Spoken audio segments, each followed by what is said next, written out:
The better my analysis gets, the more worried I become because of what the analysis says.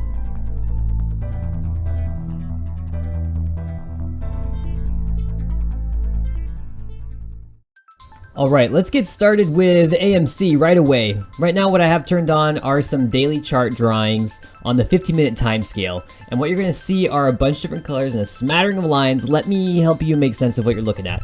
So in yellow I have this rising wedge, and I kind of have the suspicion that the price of AMC will consolidate in this upward trend before falling down later. And I thought the falling wedge would be a good representation of that. I came to that conclusion by observing this double bottom through here. You can see there's a nice double bottom, and that's forming at that descending triangle target of $14.24. Now my Friday live stream, I was talking with EXO, and we decided that because this consolidation here, this handle forming off the double bottom, is above the top of the first leg of this double bottom, that this was a bullish consolidation. And I'm expecting, or I was expecting, an upward breakout, and for the price to pull back into this descending triangle. I'm going to back out to the daily time frame so you can see that triangle, and I think I actually like it zoomed out a little more than that. You can see that right here. This was the triangle, and you can see these blue circles here identifying the touch points I used to form that triangle and where the price is now. And I have these purple lines showing how I expected the price to move up through this these different resistance levels and then ultimately break down, and then there'd be a crucial turning point here where the price would return to this left shoulder, potential left shoulder price target, and then if the price were to break down from that point or to break higher, it would be a big deal. But I think that we're probably going to be waiting for at least a couple of more months, maybe a month to 2 months before we see the next really big dramatic move in the stock price of AMC. So that's what all these lines are. And I'm going to zoom back into the 15-minute time frame here. As you can see, the price respected the trend line that I drew on Friday very well today. The price was moving through a smaller and smaller trading range until breaking out to the downside. And then it seemingly found support at this hypothetical trend line I drew on Friday. And it's a hypothetical trend line. Nuts, right? Let me see what I used to draw that trend. I mean, it was a pretty lazy, just a, you know, if I had to, I'd connect those two lines. And, well, so there you go. Yeah, I'd be connecting those two to say, hey, this would be my rising wedge. It's just really interesting to have drawn that line and then seeing the price seemingly interact with it already. So I'm not going to touch it. I'm just going to leave it and see if that's, I mean, that was a guess. Really good guess. Nonetheless, so the price does appear to have broken down, but the double bottom pattern doesn't actually bust or break down until we set a new low below 1340. So the price is still moving within a consolidation pattern, I think. Let me show this. This is the trend line study I've been following, and I've said a lot. The price needs to pass over and break out of this downtrend before I really have any bullish sentiment. I'm currently at a neutral stance with AMC. We are above a current uptrend, a corrective phase, and as long as the price is between these two lines here and here, I am just neutral. I'm not going to trade it. I'm not going to touch it. I'm going to sit back and watch. As you can see, we've had 3 different failure attempts to break above that trend line. I have those shown with these yellow arrows. So I think that it's possible the consolidation pattern is in something of a falling wedge, and I'm sure there's a lot of people pointing this out. There's a nice falling wedge there, and that'd be a beautiful handle. And as the price is forming this bottom at around that level, right, that would make a lot of sense. And you can see the context here. The horizontal resistance line determining where the pattern starts, where the intermediate high was, and now we're seeing that this is a good place for support after breaking down of this pennant. And now into this falling wedge, which is technically still a pennant because the criteria for wedges, I think, is 3+ weeks. So the pattern isn't old enough to be a wedge, but I do see the consolidation occurring, and that the consolidation is moving downward as the trend entering that pattern is up. So we have a consolidation in the opposite direction of the prior run. This is typically pretty bullish, right? It's even more bullish to see the consolidation happen upward, but as long as that the range isn't narrowing. So here we have, against the trend, narrowing price range in consolidation, currently finding support, hugging, spinning on a horizontal level of support and resistance. If tomorrow the price were to break down I would expect it to find a bounce at around the $15 area. That looks really good. Another good horizontal level there. I'm gonna go ahead and duplicate this just for the purpose of showing that. You can see there, that'd be a great intersection of the trend and a horizontal level of support and resistance. Plenty of congestion here, lots of touch points back here, an intermediate high between two lows here. So that's what I've been looking forward to the downside. If the price were to break out and up, that would be a really big deal to see a close above this trend line. And then I'd expect the price to pull back and push out. And if it were to close above the last high here, that would be the bullish sign. So up, test, and confirm. This would put me into a bullish stance with AMC, but we're not there yet. So you see the bullish, you see the bearish, and of course, if the price breaks this trend, okay, that's bad. Look out below. That's what I have for AMC. I want to move on to American Eagle Outfitters really quick because they both trade in the same ETF, the IWM. And as you can see, I have this consolidation pattern on American Eagle, and the price rose and it's falling back down. It's seemingly finding a double bottom. There is a horizontal level of support and resistance here. If I had to guess, I'd say at the peak, but clearly there's a gap here. I'm gonna take that gap price and draw it over. That looks really good. Yeah, it looks really good. You can see the bounces consolidating here before breaking out higher, coming down. Some weird consolidation there before breaking out and up. And now we're seeing this pattern forming. It looks like some sort of double bottom on a very small time frame. Nonetheless, this does look green. Let's pull up the daily chart. And I want to show you where we're at in this falling wedge. I think that American Eagle Outfitters is going to experience a bullish breakout when their earnings come out.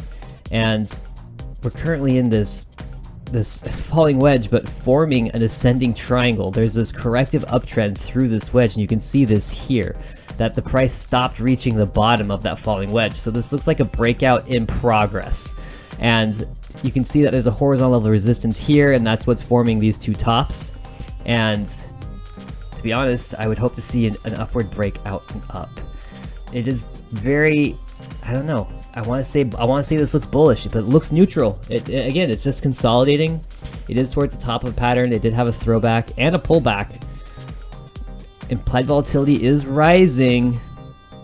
I do see that in this 15-minute time scale, there does seem to be some divergence in the RSI here.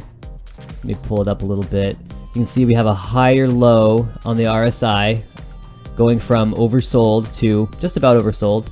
And the price at those points is setting a new low. So there is a small, and you take the close of those candles. Yep, that's a down. See that trending down? And then you just go over here to the RSI, you connect these two, and you see it going up. So that's bullish divergence on American Eagle Outfitters. I like to see that. Moving on, there's a couple of other things I want to talk about. The intro, when I was saying why I'm worried, it's because the price of the SPY seems to be confirming a bearish breakout. And I mentioned this in a post I made over the weekend, that this looks like a double top, a partial rise to its ascending broadening wedge, and the first downward target would be at 419. The price today did come up and interact with the bottom level of that ascending broadening wedge and reject. And now we have this kind of wishy-washy looking candle. It is lower. The price did close lower than yesterday's close, and the volume was, well, just above that 30-period average. And the RSI is, of course, moving down as the price was red today. Let's zoom into a little closer time frame and get an idea of what we're looking at. I mean, this doesn't look like a bullish movement at all. It really doesn't. Yeesh. Bounce. Reject. Lower low. Come up. Fail to reach that high. That last intraday high. Tomorrow's open will be very telling, and a news event could send this spilling lower. And I think that that's really what makes me nervous, is that the price is susceptible to a bad news event. And that would be implying some fear and volatility in the marketplace. And this alone wouldn't necessarily worry me, but on last Friday and really on Thursday, I said, hey, watch the price of gold. And sure enough, we have gold. This is GLD. This is a gold trust. This is an ETF. It's supposed to perform with gold, and it does that pretty well. I'm gonna zoom out to the daily here.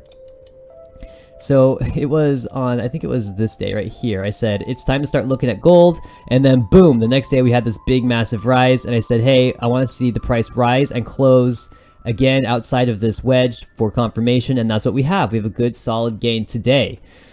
So what does it mean? Well, let me back way out and turn on some other chart drawings and get an idea of what I'm talking about. Oh, well, I didn't make this analysis on the GLD chart. I made it on the gold futures chart. So let me go over here and give you an idea of what I'm talking about. Okay, we have some trends, that's great, but what's the pattern? I see that gold futures are in a descending triangle, and that this triangle really started in mid-2020, and it's been going for a long time now, all the way through 2021, and now it seems that we have our first confirmed bullish breakout today. This is a very tall pattern, the high of $2,089 and a low towards 1,600. It's a very tall pattern, something like $400. So a bullish breakout would be something like a $266 move in the future, and that would bring the price back up to near all-time highs at $2,055. That's really good, right? Now, when I zoom out all the way, I do want to get a little more context here. Give me max available. You'll see that gold has been on a tear ever since about 2000. You can see, like, what year were you born? I don't know. Let's say you were born in 1992, or better yet, 1999, okay? Gold was $250 an ounce. You're looking at 10x of that right now. 10x in what, 10 years? That's really good. And this is a very safe asset. You can see the way gold made this massive push up higher and higher and higher until it peaked in about 2009, and then we had this slump. And this is a huge rounding bottom. This is amazing, and this appears to be a handle of this big rounding bottom. Call it a cup and handle, call it a rounding bottom. It doesn't matter. Essentially, the price set an all-time high and then found a ton of support. It didn't even retrace all that much. Just found a ton of support, and now it's forming this consolidation pattern, which is assumes to be bullish, and it's performing in that way. So the 64% to 74% time frame through the total length of the pattern is where I would expect to see a breakout, and I'm looking right at it. I'm looking right at it. That's a breakout. If the weekly candle can close looking something like this, yeah, I like it a lot. And to see the SPY falling while gold is performing well tells me that I think that big money is leaving the equities markets and heading for safety. And as treasury bond yields go up, it's a similar story, right? The SPY is going down and gold is going up. All right, geopolitical fears are real. Inflation's going crazy. The Fed's having special meetings. Yeah.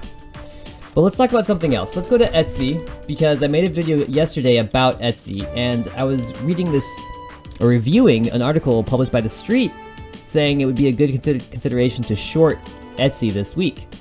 And I said, I don't think so. I mean, yeah, maybe if you look at the big time frame, all right, maybe we're in a big rounding top, all right? And the price having fallen this low, this would be a heave in that rounding pattern. Short term though, I think that we can start to see a bullish breakout. We had this ascending broadening wedge, a breakout, this very nicely, perfectly measured move down, taking us into this diamond bottom. And I saw this bullish divergence in the RSI. You can see the lower low in the price and the higher low in the RSI. And I said, hey, this looks like it's gonna reverse. And sure enough, today, the first day after I say that, we have this green candle, and it looks like a bullish engulfing, just barely the range engulfing the prior day's candle. This isn't a consolidation pattern at the moment, so we'll see. We'll see what happens. I mean, the stock has suffered a dramatic drop in the last, since the year started. I mean, the all-time high is way up here at 307, and the price is currently sitting down at 142. So that sounds like a successful retracement to me. Anyway, so far so good on Etsy, and I think that leaves me with not very much left to think about. Facebook. Today I bought a put on Facebook. I don't like Facebook at all. I have a lot of reasons to not like Facebook, and I'm thinking about making a series of videos, or maybe one big video about why I think Facebook is gonna go away. Nuts, right? Yeah, I'm like, Facebook is actively providing a platform to promote ideas that harm society directly from the mental health of teens to political radicalism, right? Like, there is a huge problem in society, and I think Facebook is in the middle of it. It might not be Facebook's fault per se, but they are certainly in the middle of it. And when things start to calm down, we'll look back and we'll ask why. Why did it happen? Who was saying what where? And it's gonna be Facebook. So I am bearish on Facebook for a number of reasons. Just the technical analysis is pretty bearish. You know, you have a massive drop. Wow, this was nuts. And the price continues to fall, and it set a new low today. So I bought a deep OTM put, deep out of the money put on Facebook, and this is kind of an activist position I'm taking.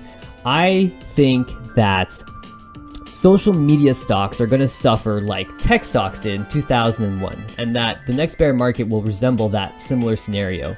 And I would take a vindictive pleasure in watching the price of Facebook completely fall apart. It is completely overvalued. It has no purpose in society. We don't need Facebook. We don't. Let's get rid of it, please, and thank you. No, I don't use Facebook. I deleted my account years ago now. So that's why I'm not on social media. This is my only social media that I'm active on, is YouTube. But YouTube is providing me something, a place to journal my thoughts, a place where I can put my thoughts down and just leave them and come back and review them and watch them. I don't need to make friends here.